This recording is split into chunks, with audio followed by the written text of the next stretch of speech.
Hello guys, तो कैसे हैं आप लोग। आज हम देखेंगे थ्रोन ऑफ स्टील का एपिसोड 188। अब तक हमने देखा था कि लिंगजिन और ली जिन स्टारफील्ड डेथ मैच में डीमन के साथ लड़ रहे होते हैं एंड फाइनली वो अपने अपोनेंट डीमन को खत्म कर कर जीत गए होते हैं, जिसके अंदर लिंगजिन की हालत बहुत ही बेहाल होती है, जिसे ली जिन अपने सपोर्ट से बचा लेती है। अब आगे आज का एपिसोड शुरू होता है एक बैटलफील्ड के सीन के साथ, जिसके अंदर यावांगजो बहुत सारे डीमंस के साथ फाइट कर रहा होता है एंड हर एक डीमंस को वो बस अपने एक ही सोर्स स्लैश के साथ मार रहा होता है। तभी दिखाया जाता है कि ये तो बस उसके ट्रायल का एक जरिया होता है, वो किसी भी एक्चुअल मैच में हिस्सा नहीं ले रहा होता। तभी इंगर मास्टर से पूछती है कि मास्टर लांगजो कब उठेगा। तभी मास्टर उसे बताता है कि वो अभी थ्रोन के ट्रायल दे रहा हो, मैं भी फॉर श्योर नहीं कह सकता कि वो कब जागेगा। इस पर इंगर कहती है कि बट स्टारफील्ड डेथ मैच तो शुरू होने वाली है एंड वो हम सबको समन करने वाले हैं। जिस पर मास्टर लिंगजो उसे बताते हैं कि यावांगजो जिस थ्रोन का ट्रायल दे रहा है वो किलिंग थ्रोन है एंड बाकी थ्रोनों से बहुत ही अलग है, क्योंकि ये थ्रोन अपने मास्टर को खुद चुनता है एंड इस बार उसने यावांगजो को चूज किया है। अगर उसने इस ट्रायल के अंदर फेल हो गया तो वो कभी भी इस थ्रोन के टेस्ट को नहीं दे सकेगा। मुझे बहुत ही दुख हो रहा है, क्योंकि इस थ्रोन को एक्वायर करने का इस लड़के का बहुत ही बड़ा सपना था, बट अब हालात ऐसे हैं कि इस स्टार डेथ फील्ड मैच की वजह से मुझे नहीं लगता कि ये इसके अंदर सक्सेस हो पाएगा। अगर ये मैच सडनली नहीं हुआ होता तो मैं श्योर 100% से ये गारंटी लेता था कि ये इस थ्रोन को जरूर एक्वायर कर देता। तभी वो इंगर को सलाह देते हुए कहता है कि जब मैच के अंदर हालात बहुत ही खराब हो रहे हो तो तुम इसे फोर्सिबली उठा देना। इसके लिए तुम अपनी जान और बाकियों की जान भी खतरे में न डालना। किसी की भी जान किसी थ्रोन को एक्वायर करने से बड़ी नहीं होती। तभी सीन शिफ्ट होता है एंड स्टारफील्ड डेथ मैच का सीन दिखाया जाता है, जिसमें इंगर, यावांगजो और बहुत सारे इंसान समन किए गए होते हैं एंड एक इनके अपोज में बहुत सारे डीमंस भी समन किए गए होते हैं, जो इनके ऊपर आने के साथ अटैक करना शुरू कर देते हैं। तभी इंगर सभी के आसपास प्रोटेक्टिव शील्ड्स बनाना शुरू करती है, जो कि एक बबल के फॉर्म में होते हैं, जो हर एक इंसान को अपने अंदर समा लेते हैं। तभी वो कहती है कि यावांगजो, इस थ्रोन को एक्वायर करना तुम्हारा सपना था, मैं तुम्हारे सपने को इस तरह टूटने तो नहीं देती, बट मुझसे वादा करना कि तुम जल्द से जल्द जाग जाओगे। कहते हुए वो उसे भी एक बबल के अंदर प्रोटेक्ट करती है एंड मैगडल को कहती है कि जाओ एंड इन सब की हिफाजत करो। तभी मैगडल अपने बड़े से मॉन्स्टर्स फॉर्म में आकर सामने आ रहे डीमंस के ऊपर अटैक करना शुरू कर देता है। तभी इंगर भी अपनी पावर्स को यूज करते हुए सारे डीमंस को मारती है एंड वो कहती है कि मैं तो तुम्हें आज किसी को भी नुकसान पहुंचाने नहीं दूंगी। तभी वहाँ पर एक डीमन अपीयर होता है, जो कि कोई और नहीं बल्कि 9 पिलर का डीमन गॉड बाइमंग होता है। वो आते ही कहता है कि तुम पागल इंसान, तुम्हारी हिम्मत भी कैसे हुई, तो तुम्हें आज सबको सूली पर चढ़ाऊंगा, और वो भी एंजल के धागे के साथ। कहते हुए वो अपने पावर से धागे निकालना शुरू करता है, जिसे देखकर इंगर भी शॉक में आ जाती है एंड उसके साथ साथ उसके पेरेंट्स भी शॉक में आते हैं। वो कहते हैं कि बाइमंग तो टॉप 10 डीमन गॉड्स के अंदर सबसे कमजोर है, बट इसके कॉम्बैट स्किल्स तो बहुत ही लाजवाब हैं। बट अगर इंगर अपने पावर्स को सही तरह से यूज किए तो उसके जीतने के चांसेस हो सकते हैं। तभी दिखाया जाता है कि वो डीमन गॉड अपने पावर्स को यूज करते हुए एक फॉर्मेशन बना देता है, जिसे देखकर सारे डेमंस खुश हो जाते हैं कि वो अभी सारे इंसानों को मार देगा एंड अपने सारे साथियों का बदला लेगा। तभी उस फॉर्मेशन में से बहुत सारे रस्सियां निकलना शुरू हो जाती हैं। भी एक सरप्राइज होता है कि ये रस्सियां इंसानों को कैद करने के बजाय डीमंस के गले को ही जाकर लपेट लेते हैं।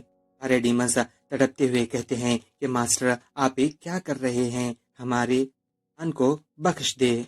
इसे देखकर रिमेनिंग जनता में बैठे हुए डीमंस भी शॉक में आ जाते हैं। तभी दिखाया जाता है कि एक और रस्सी आती है एंड वो जाकर उस डीमन गॉड बेमन के गले को ही लपेट लेती है। उसे भी उस फॉर्मेशन की तरफ जकड़ लेती है। बट वो डीमन गॉड तो मौत के सामने होने के बावजूद भी हंस रहा होता है। इसे देखकर इंगर तो फुल शॉक में आ रही होती है। तभी दिखाया जाता है कि उस डीमन गॉड बेमन की जान चली जा रही होती है एंड उसके बदन से एक और डीमन गॉड बाहर आ रहा होता है। इसे देखकर सारे लोग शॉक में आ जाते हैं। तभी इस सीन को देख रहा वैशाख भी कह रहा होता है कि ये नालायक बेईमान की तो इतनी ताकत ही नहीं है कि वो लेवल 9 के डीमन किलर को संभाल सके। इसके पीछे का जिसे देखकर स्टार लॉर्ड कहता है कि ये भविष्यवाणी है कि जब हमारे मालिक देवता बनकर वापस आ रहे होंगे तो तब एक एंजल प्रकट होगा एंड वो अपने उनसे सब जगह ऐलान करेगा कि एक नया देवता प्रकट हुआ है। और कहता है कि लगता है कि हमारे मालिक जल्द ही देवता बनने के चरम पर हैं। इस मैच को और थोड़ी देर खींचना होगा। तभी बैटलफील्ड का सीन दिखाया जाता है जिसके अंदर वो एंजल डीमन गॉड आने के साथ डीमन गॉड बेईमान को मारकर फेंक देता है एंड वो कहता है कि चलो मैं तुम्हें बताता हूँ कि अब इस दुनिया के अंदर एक देवता प्रकट होने वाले हैं। ये कहकर वो अपनी पावर को अनलीश करना शुरू कर देता है। तभी वो अपना परिचय देते हुए कहता है कि मेरा नाम मौत का फरिश्ता है एंड मैं तुम सब के मौत बनकर यहाँ पर आया हूँ। कहकर वो उन सब के ऊपर अटैक करना शुरू करता है, जिसे इंगर अपने उस बबल से सबकी जान बचा रही होती है एंड उसके अटैक को डिफेंड कर रही होती है। एंड वो कहती है कि इसका ऑरा तो पहले वाले डीमन गॉड से बहुत ही खतरनाक है। जिसकी बातों को सुनकर वो एंजल डीमन गॉड मुस्कुराते हुए सारे डीमंस को बाहर लाना शुरू करता है जो कि डीमन गॉड बेईमान ने कैद किया था। अब जो ये डीमन गॉड्स बाहर आ रहे होते हैं ये तो पहले से बहुत ज्यादा ताकतवर होते हैं। जो डीमंस पहले लो लेवल के थे वो अब सडनली इस कोकून के अंदर ट्रांसफॉर्म होने के बाद डायरेक्टली लेवल 9 के डीमंस बन जाते हैं, जिसे देखकर इंगर भी शॉक में आती है। तभी वो सारे डीमंस को ऑर्डर देते हुए कहता है कि हमारे मालिक इस दुनिया के अंदर जल्द से जल्द वापस आने वाले हैं और मैं ये नहीं चाहता कि वो जब इस दुनिया में आए तो इस गंदे इंसानों के ऊपर उनकी नजर पड़े, इसीलिए इन सारे इंसानों का फाया कर दो। कहते ही वो सारे डीमंस उन इंसानों के ऊपर अटैक करना शुरू कर देते हैं। तभी इंगर्स अपने समनिंग पावर्स को यूज करते हुए पूरी दुनिया के स्पिरिट को समन करना शुरू करती है एंड वो कहती है कि इस इटर्निटी के ऊपर जितने भी स्पिरिट्स हैं मैं तुम्हारा आह्वान करती हूँ। आज तुम्हें हमारी मदद करना होगा। हम इस धरती माता के बच्चे हैं। हमने सूरज की रोशनी के अंदर सांस लिया है एंड इस धरती माँ के साथ ही बड़े हैं। बट आज हमारे अपोजिट में जो हैं वो इस धरती माँ को जलाकर राख करने वाले हैं। इन्होंने अपने आतंक से बहुत सारे पेड़ों को पहाड़ों को नष्ट किया है एंड उन सारे इंसानों के ख्वाबों को चिकनाचूर किया है एंड उनके खून से इस धरती को रंगा है। आज मैं तुम्हें उन सब का बदला लेने के लिए समन करती हूँ। ये कहते हुए वो वहाँ पर एक इटर्निटी डोर को ओपन करती है जो कि बहुत ही खूबसूरत होता है, जिसके अंदर से रेनबो की तरह वाटरफॉल भी रहा होता है। तभी वो कहती है कि आज हमारी इस दुनिया को बचाओ। तभी उस इटर्नल डोर में से पावर्स बाहर आती हैं एंड वो वहाँ पर मौजूद सारे डीमंस एंड उस डीमन गॉड मौत के फरिश्ते को भी अपने अंदर समा लेती हैं एंड वो एक अलग ही दुनिया में जा पहुंचते हैं, जिसे देखकर सारे डीमंस चौंकने आ जाते हैं। तो जब हालात को समझने की कोशिश कर ही रहे होते हैं कि तभी उनके पीछे से बहुत सारे अर्थ के जायंट स्पिरिट्स पिकअप होना शुरू हो जाता है। उन सबको चारों तरफ से घेर कर मार देते हैं। तभी इस सीन को देखते हुए इंगर के पेरेंट्स बात करते हैं कि इंगर ने अपने 36 समनिंग डोर्स की पावर को मिलाकर एक जायंट इटर्नल डोर को ओपन किया है एंड इस दुनिया की स्पिरिट्स को ही फाइट के लिए बुलाया है।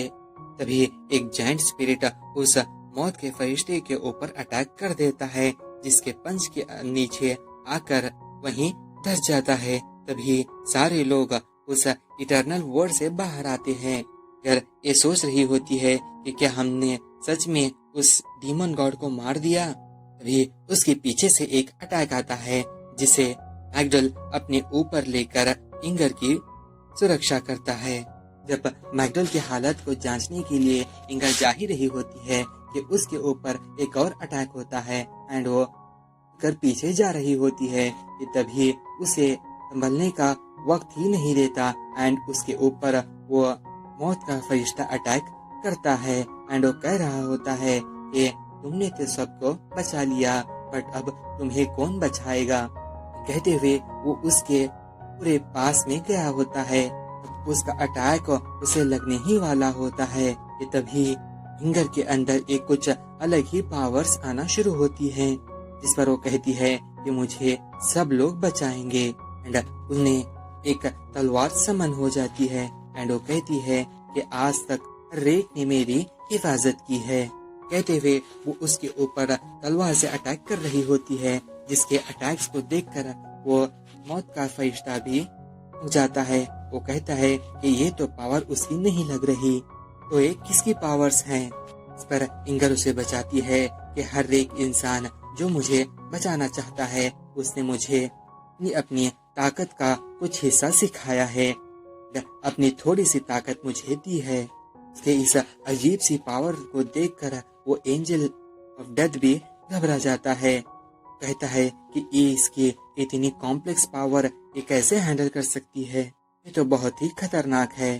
तभी इंगर उसकी पावर्स की खास बताते हुए कहती है कि हानियो ने एक बार मुझे बचाते हुए अपनी जान को जोखिम में डाला था एंड तभी उसने मुझे हीलिंग पावर्स की बुनियाद सिखाई थी। सियान ने मुझे किस तरह अपने गुस्से को काबू करते हैं ये सिखाया है।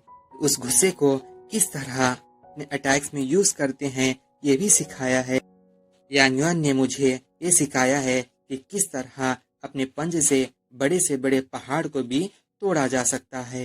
ये कहते हुए वो उस डीमन गॉड के ऊपर पंच करती है, जिससे वो बहुत दूर जाता है। इंगर कहती है कि जेली ने मुझे अपना मैजिक सिखाया है, जिससे मैं मैजिक अटैक्स भी कर सकती हूँ। कहते हुए वो उसके ऊपर एक फायर फिनिक्स से अटैक कर देती है। हमारे डिप्टी कमांडर कायर ने मुझे मूवमेंट्स को सिखाया है कि किस तरह दुश्मन को स्पीड अटैक से मार सकते हैं। कहते हुए वो उसके ऊपर ने स्पीड्स अटैक शुरू करती है एंड हमारे कैप्टन हाउचन ने मुझे सबसे आसान एंड बहुत ही इम्पोर्टेंट सबक सिखाया है कि कुछ भी हो और कैसे भी हो अपने साथियों की हमेशा से सुरक्षा करना। मैं ये आज कर ही रहूंगी।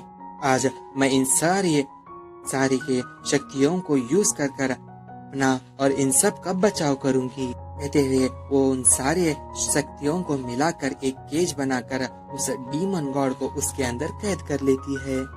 तभी वो डीमन गॉड उस केज को तोड़कर बाहर आता है एंड वो कहता है कि तुम्हारी ये पावर्स तो किसी के उधार दिए हुए हैं, ये तुम्हारे खुद के नहीं हैं, तो इसका बैकलैश की वजह से तुम बहुत कमजोर हो जाओगी।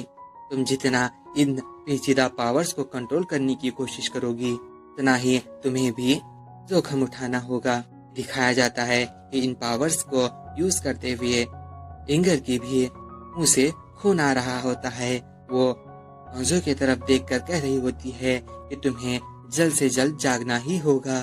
तभी इंगर सोच रही होती है उस या लम्हों को जिसके अंदर यावांजो ने उन्हें एक शॉर्ट टेक्निक दिखाई थी। एंड वो कहता है कि मैंने ये शॉर्ट टेक्निक्स अपने आप से तैयार की है एंड सिर्फ मैं तुम्हें बचाने के लिए यूज करूंगा। वे इंगर उस डीमन गॉड से कहती है कि चलो मैं तुम्हें स्वॉर्ड ऑफ जियोन की ताकत दिखाती हूँ। एक कहकर वो अपनी तलवार की पावर को एक्टिवेट करती है एंड एक बहुत सा पावरफुल स्वॉर्ड अटैक उस डीमन गॉड के ऊपर कर देती है, जो जाकर उस डीमन गॉड को लग जाता है। तभी वो अपनी शक्ति को रिगेन कर ही रही होती है कि डीमन गॉड की आवाज आती है एंड वो कहता है कि मैंने तुम्हें बहुत ही अंडर एस्टिमेट किया था, तुम्हारी इतनी हिम्मत भी कैसे हुई कि तुम मुझे जख्मी कर सको। ये कहते हुए वो उसके ऊपर अटैक करने के लिए बढ़ जाता है। तभी सीन शिफ्ट होता है एंड याओंजो के थ्रोन के ट्रेल का सीन दिखाया जाता है, जिसके अंदर वो थ्रोन याओंजो से क्वेश्चंस कर रहा होता है। वो उसे पूछता है कि आज तक जिसने भी इस थ्रोन के ऊपर बैठा है वो सब किसी न किसी को मारने वाले थे। कोई चाहता कि वो डीमन गॉड को मारे, तो कोई चाहता कि वो डीमंस को मारकर अपनी सिटी की सुरक्षा करे, तो कोई चाहता कि वो पूरे डीमंस को ही इस दुनिया से मारकर खत्म कर दे। तो तुम्हारा क्या इरादा है? तुम इस थ्रोन को क्यों पाना चाहते हो? जिस पर यावांगजो उस थ्रोन को एक अजीब सा आंसर देते हुए कहता है कि हमारे पास एक ट्रू लीडर है जो हमें लीड करता है कि हम अपनी जिंदगी किस तरह गुजारें एंड अपने दुश्मनों को किस तरह से मुंहतोड़ जवाब दे एंड वो अपनी जान की फिक्र किए बगैर हर एक फाइट में ये रहते हैं। तो मैं इस थ्रोन को उनकी प्रोटेक्शन के लिए इस्तेमाल करना चाहता हूँ एंड मेरे प्यार इंगर को बचाने के लिए यूज करना चाहता हूँ एंड उन सब को बचाना चाहता हूँ जिससे मैं प्यार करता हूँ एंड उन सब के सामने आने वाले हर एक उस मुसीबत को काटना चाहता हूँ। बिल्कुल मेरे पापा की तरह मैं भी एक इंसानों की तलवार बनना चाहता हूँ। अभी उसके सामने एक तलवार आ जाती है जो कि उस थ्रोन ने से दिया होता है एंड वो कहता है कि क्या तुम जानते हो कि अगर तुम इस तलवार को एक बार उठा लिए तो कभी भी इस तलवार को नीचे नहीं रख सकते, चाहे जमीन के दो टुकड़े हो जाए या आसमां ऊपर कैसे भी हालत ही क्यों ना आए हो, तुम कभी भी जंग से नहीं भाग सकते। इससे वो थ्रोन उसको अपनी जिम्मेदारी का एहसास दिला रहा होता है कि ये बहुत बड़ी जिम्मेदारी है कि तुम कभी भी किसी से फाइट करते वक्त उस मैच में से नहीं भाग सकते। जिस पर यावांगजो अपनी स्वॉर्ड को उठाते हुए ये एनर्जी को रिलीज करता है एंड वो कसम खाता है कि मैं आज के बाद कभी भी इस स्वॉर्ड की शक्तियों को मिसयूज नहीं करूंगा एंड हर एक उस मुसीबत से लड़ूंगा जो मेरे दोस्तों के पीछे पड़ी हो। तभी सीन शिफ्ट होता है एंड उस बैटलफील्ड का दिखाया जाता है जिसके अंदर डीमन गॉड के अटैक्स को डॉज करते हुए इंगर इधर से उधर अपनी जान बचा रही होती है। वो फिर से उसके ऊपर अटैक करने जा ही रही होती है बट वो डीमन गॉड उसे दूर फेंकता है एंड वो कहता है कि इससे पहले मैं तुम्हें बहुत ही अंडर एस्टिमेट किया था बट अब ऐसा नहीं होगा। तभी वो अपने पावर्स को अनलीश करते हुए फॉर्मेशंस बनाना शुरू करता है जिसमें से बहुत सारे रस्सियां उन डीमंस के ऊपर आकर गिर जाती हैं जिन्हें इंगर ने पहले ही मार दिया होता है एंड वो फिर से एक कुकून्स में जाकर बंद हो जाती हैं। तभी वो डीमन गॉड कहता है कि हमारे मालिक वापस आने वाले हैं, आओ मैं तुम्हें उनकी झलक दिखाता हूँ। उनके पास बहुत ही बड़ी सेना है जो कि पूरे समुद्र को भी ढांप सकती है एंड उनके आने के बाद तुम्हारे ऊपर पहले से और कई गुना ज्यादा प्रेशर हो जाएगा। भी दिखाया जाता है कि वो कुकून्स के अंदर जो डीमंस गए थे वो अब बाहर आना शुरू हो जाते हैं बट बार वो डीमंस बदल कर उन डीमन गॉड्स के अंदर तब्दील हो गए होते हैं जो कि पहले इस डेथ मैच के अंदर ऑचन एंड उसके फ्रेंड्स ने मार दिया होता है। इसे देखकर सारे लोग शॉक में आ जाते हैं तभी मास्टर कहता है कि ये तो बस डीमन गॉड्स के मूर्ति हैं जो कि उनके पावर्स को यूज करते हुए इस डीमन गॉड ने बनाया है। सबके अंदर पहले वाले डीमन गॉड्स की तरह पावर्स तो नहीं है, बल्कि इन सबको उसी डीमन गॉड ने कंट्रोल कर रहा है। अगर ये सारे लोग एक साथ अटैक किए तो इंगर का बचना बहुत ही मुश्किल हो जाएगा।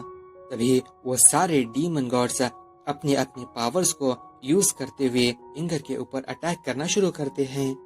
जब उन सब के अटैक्स इंगर को लगने ही वाले होते हैं कि तभी वहां पर यावंगजो आकर उन सारे के सारे अटैक्स को काउंटर कर देता है एंड वो इंगर को अपने बाहों में भर लेता है। तभी इन दोनों के बीच एक क्यूट सा रोमांटिक मोमेंट शुरू हो जाता है। यावंगजो कहता है कि महारानी, क्या मैं खाने में लेट तो नहीं किया? जिस पर इंगर कहती है कि मैं तुम्हें इस बार माफ करती हूँ, बट आइंदा से ऐसे कभी मत करना। तभी वो अपनी पावर्स को यूज करते हुए वहां पर मौजूद सारे डीमंस के ऊपर प्रेशर बढ़ाना शुरू करता है एंड अपने हाथों में इंगर को उठाते हुए थ्रोन की तरफ चल देता है।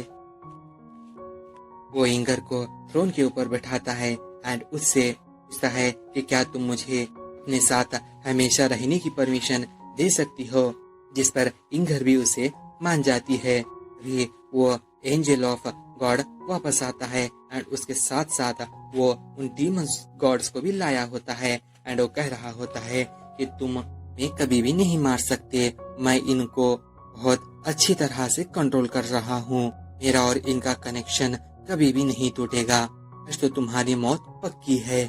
ये कहते हुए वो उन सबको यावंगजो के ऊपर अटैक करने का ऑर्डर दे देता है। यावंगजो उनकी बातों को सुनकर कहता है कि ऐसा है तो चलो ठीक है। ये कहते हुए वो अपनी एक सोर्ड स्लैश से न सारे धागों के कनेक्शन को काट देता है, जिससे वो डीमन गॉड सारे डीमन गॉड्स को कंट्रोल कर रहा होता है, जिससे वो सारे डीमन गॉड्स नीचे गिर जाते हैं एंड ये देखकर वो का फरिश्ता भी डर जाता है।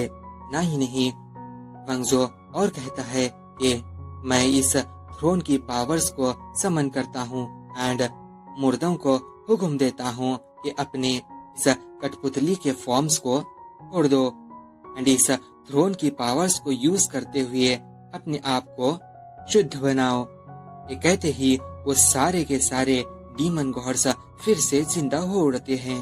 वांगजो ने कहता है कि जाओ एंड अपनी रानी के लिए इससे लड़ो, अपनी रानी की हिफाजत करो। जिसे देखकर वो मौत का फरिश्ता भी डर रहा है। वो कहता है कि ये तो बहुत ही बड़ा धोखा है। तभी यावंगजो और इंगर दोनों मिलकर उन सबको ऑर्डर देते हैं कि जाओ एंड इसे खत्म कर दो। तभी उन सारे के सारों की मिली जुली माइंड पावर्स अटैक के साथ वो डीमन गॉड वहीं पर मारा जाता है। तो ये दिखाया जाता है कि स्टार लॉर्ड के सामने जो 3 लोगों के स्टार लाइट्स मौजूद थे का बड़ा खुलासा हो जाता है, क्योंकि जिस स्टार के डेस्टिनी को वो काबू में कर रहा होता है वो किसी और का नहीं बल्कि कायर का होता है। वैजाग भी उसके इस स्टार को देखकर हंसना शुरू करता है एंड उसे ये देखकर बहुत ही खुशी हो रही होती है।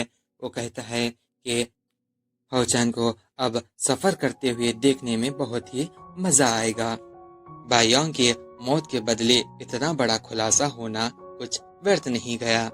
आज से पहले जिस किसी के भी स्टार को स्टार लॉर्ड ने कर्ज किया है उसका तो बस एक ही अंजाम है एंड वो मौत है। तभी स्टार लॉर्ड कहता है कि यंकायर, तुम्हारी जो भी नसीब में लिखा हो, बट आज तुम्हारी नसीब को मैं कंट्रोल करूंगा एंड तुम्हारा बस एक ही अंजाम होगा एंड वो मौत होगी। कहते हुए वो उसके डेस्टिनी लाइफ स्टार को तोड़ देता है। तभी डेथ मैच का सीन दिखाया जाता है जिसमें कायर अपने अपोजिशन डीमन गॉड के सामने होती है। ये वहां पर स्टार लॉर्ड अपीयर होता है एंड वो कहता है कि इंसान हो या डीमन, इस किसी के भी किस्मत को जब मैं अपने हाथों में लेता हूँ तो वो कभी भी बचकर बाहर नहीं जा सकता। तभी सीन शिफ्ट होता है एंड हाओचन का दिखाया जाता है। जब उसे ये एहसास होता है तो उसका दिल बहुत ही तेजी से धड़कना शुरू हो जाता है। तभी उसके और कायर के तारे धुंधली पड़ना शुरू हो जाती है एंड उसे कायर का लाइफ स्टार भी दिखना शुरू होता है, जो कि अब डगमगा रहा होता है क्योंकि पूरे ही क्रैक से भरा हुआ आता है एंड किसी भी हालत में वो टूटने ही जाने वाला होता है। तभी उसके इस लाइफ स्टार को देखकर हौसन चिंते में आता है एंड वो कहता है कि आखिरकार ये लाइफ स्टार कायर का ही है, मुझे किसी भी तरह से इसे बचाना ही होगा। तभी सीनियर आकर उसे बचाती है कि अगर तुम इसके लाइफ स्टार को बचाना है तो तुम्हें जल्द से जल्द उस स्टार ब्लेड फॉर्मेशन को तोड़ना ही होगा। तो आज के एपिसोड में बस इतना ही। इन द कमिंग एपिसोड हम देखेंगे कि हाओचैन अपनी पावर्स को यूज कर स्टार लॉर्ड की डेस्टिनी काबू करने देगा या उससे पहले वो उस स्टार चार्ट को तोड़कर कायर की जान बचाएगा। तो मिलते हैं अगले एपिसोड में, तब तक के लिए bye. Don't forget to like share and subscribe.